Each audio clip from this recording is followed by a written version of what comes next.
오늘 18주일 보겠습니다. 우리 지난주에는 그 부활이 주는, 예수 그리스도의 부활이 주는 유익에 대해서 우리 함께 배웠습니다. 좀 기억나십니까? 우리가 이 그리스도의 죽음과 부활을 통해서 우리에게 주는 유익 너무나 확실하죠.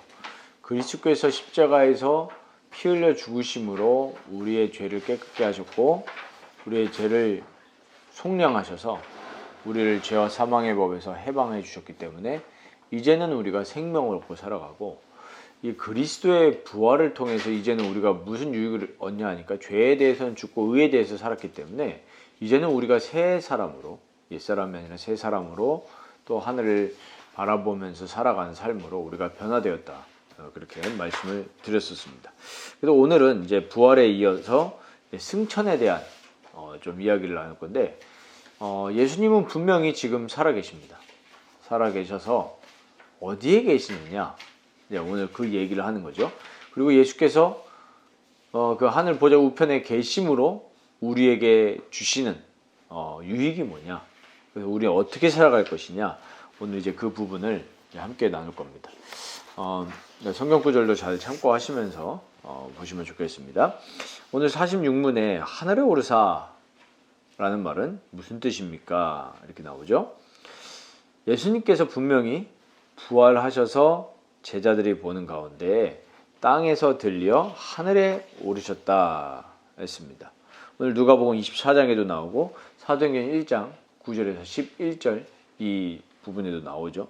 분명히 예수님이 부활의 몸을 입고 하늘로 승천하셨습니다. 그래서 우리의 유익을 위해서 거기 계속 계시다가 이렇게 돼 있어요. 우리의 유익이 뭐냐 하니까 로마서 8장에도 나오고 오늘 여기 나왔었죠. 로마서 8장 34절에 누가 정죄하리요? 죽으실 뿐 아니라 다시 살아나신 이는 그리스도 예수시니. 분명하게 얘기합니다. 부활하신 분이 누구라고요? 그리스도 예수시다.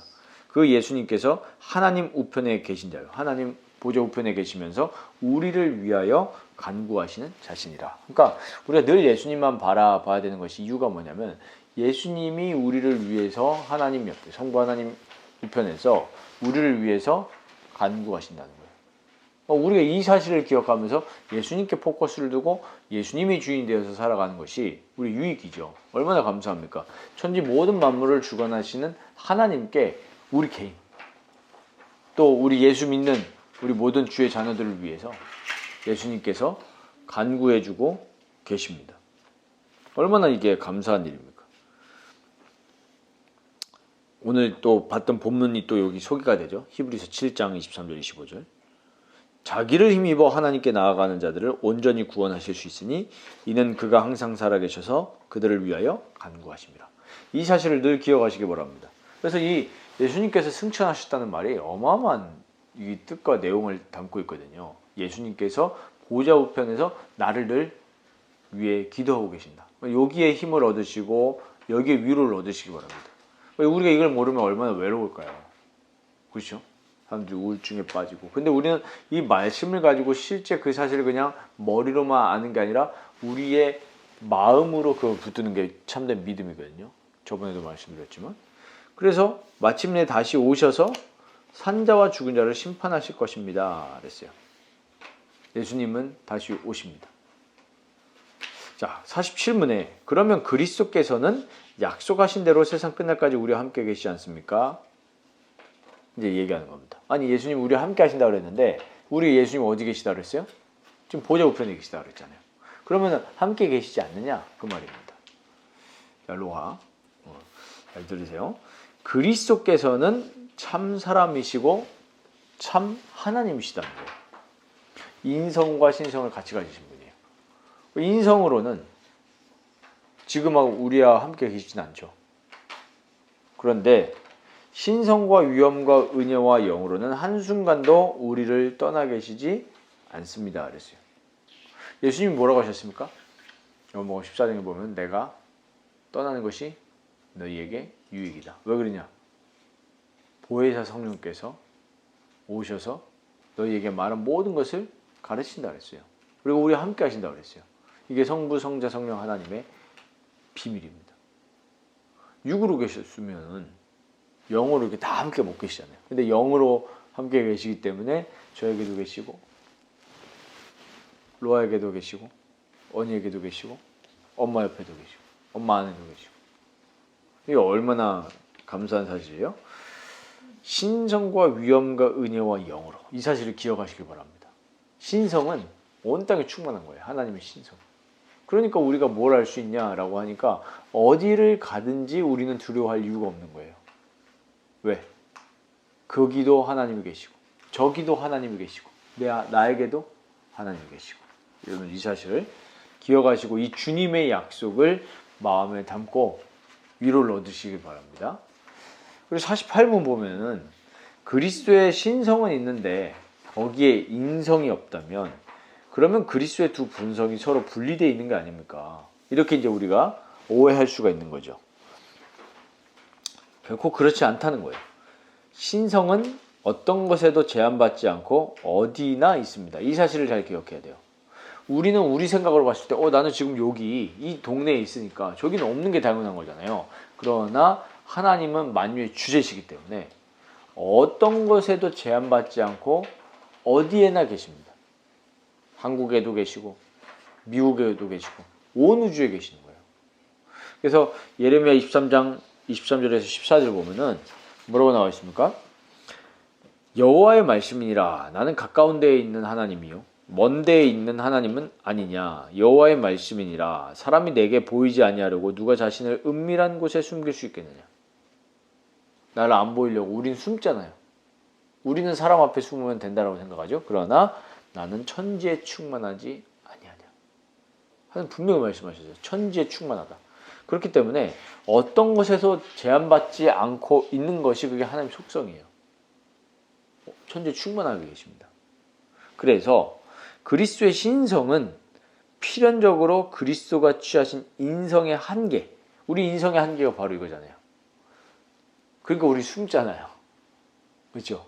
아빠가 있는 곳에 있으면 안 되겠다. 숨으면 아빠랑 같이 하지 못하는 거예요.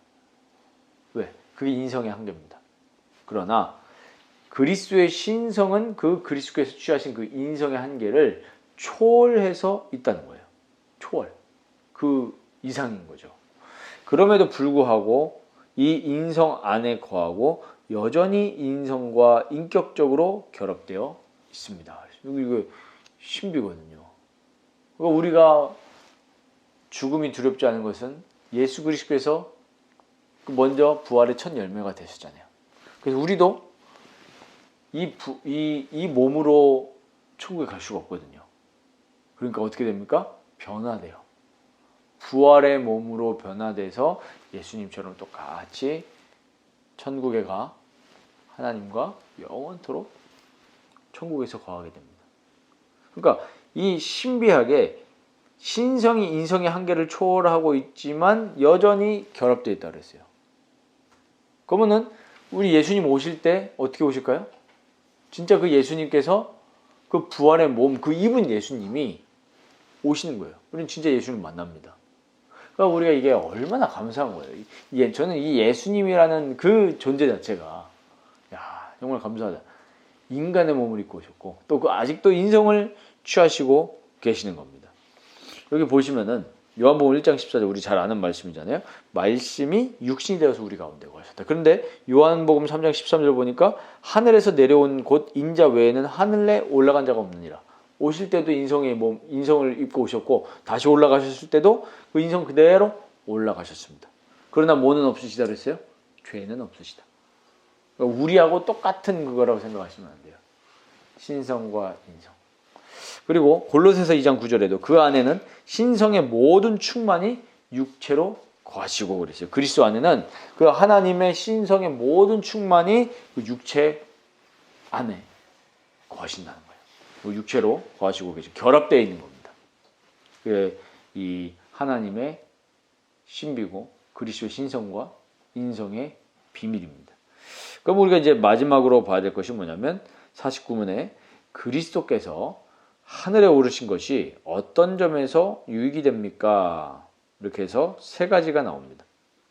그리스도께서 승천하신 게 우리에게 무슨 유익이 되냐는 거예요. 우리 지난주에 봤을 때 부활은 우리에게 무슨 유익이 되냐 하니까 이제는 우리가 죄에 대해서는 죽고 그리스도로 사는 것, 그것이 이제 우리에게 삶의 지향점이 됐고 그것이 가능하게 됐다, 이렇게 얘기를 했습니다.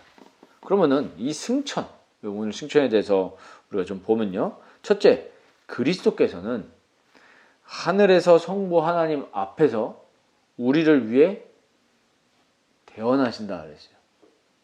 뭐 하신다고요? 대언하신다. 로마서 8장 34절 아까도 봤고 우리 요한 1서 2장 2절에 보면은 나의 자녀들아 내가 이것을 너희에게 쓰면 너희로 죄를 범하지 않게 하려 함이라. 만일 누가 죄를 범하여도 아버지 앞에서 우리에게 대언자가 있으니 곧 의로우신 예수 그리스도시라. 예수님께서 하나님 앞에서 나를 위해서 기도하시고 나에 대한 모든 것을 이야기하고 계시다는 거예요. 예수님께서 승천하셨기 때문에. 둘째, 우리가 육체를 하늘에 갖고 있는데 우리의 육체를 하늘에 갖고 있는데 이는 우리의 머리이신 그리스도께서 자신의 지체인 우리도 자신에게로 이끌어 올리신다는 것에 대한 확실한 보증이 되기 때문입니다. 그랬어요. 이게 무슨 말입니까? 우리가 육체를 하늘에 갖고 있다? 우리 땅에 있는데요?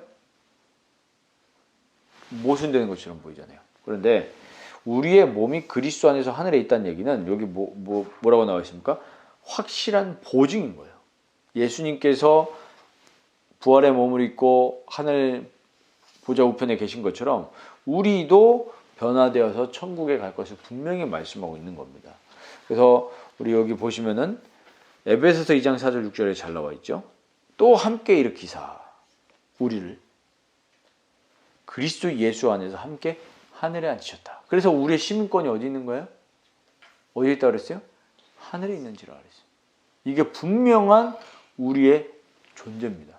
그래서 우리는 이 땅에서 영원토록 살 것처럼 살면 안 돼요. 근데 대부분 사람들은 이 땅에서 영원히 살 것과 같은 생각을 가지고 그렇게 실제로 믿고 살아가잖아요.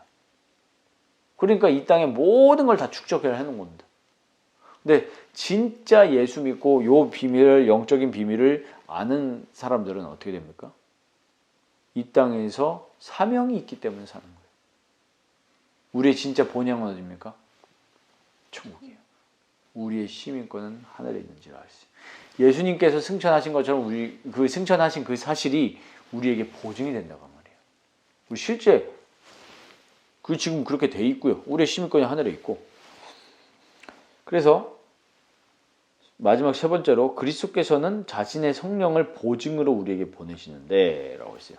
우리는 그 성령의 능력으로 그리스도께서 하나님 우편에 앉아 계신 곳인 위의 것을 구하고 땅의 것을 구하지 않습니다. 그랬어요. 고린도후서 5장 5절에 이것을 우리에게 이루게 하시고 보증으로 성령을 우리에게 주신 이는 하나님이시니라 그랬어요. 고린도후서 1장에도 우리 마음에 성령을 주셨느니라. 성령께서 우리에게 이걸 주셨어요. 그러니까 어떻게 하십니까? 믿어지게 하시는 거잖아요.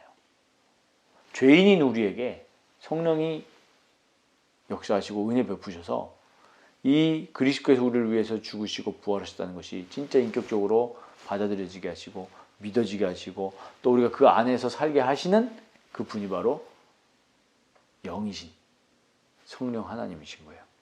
그래서 우리는 이제는 어떻게 살아갑니까?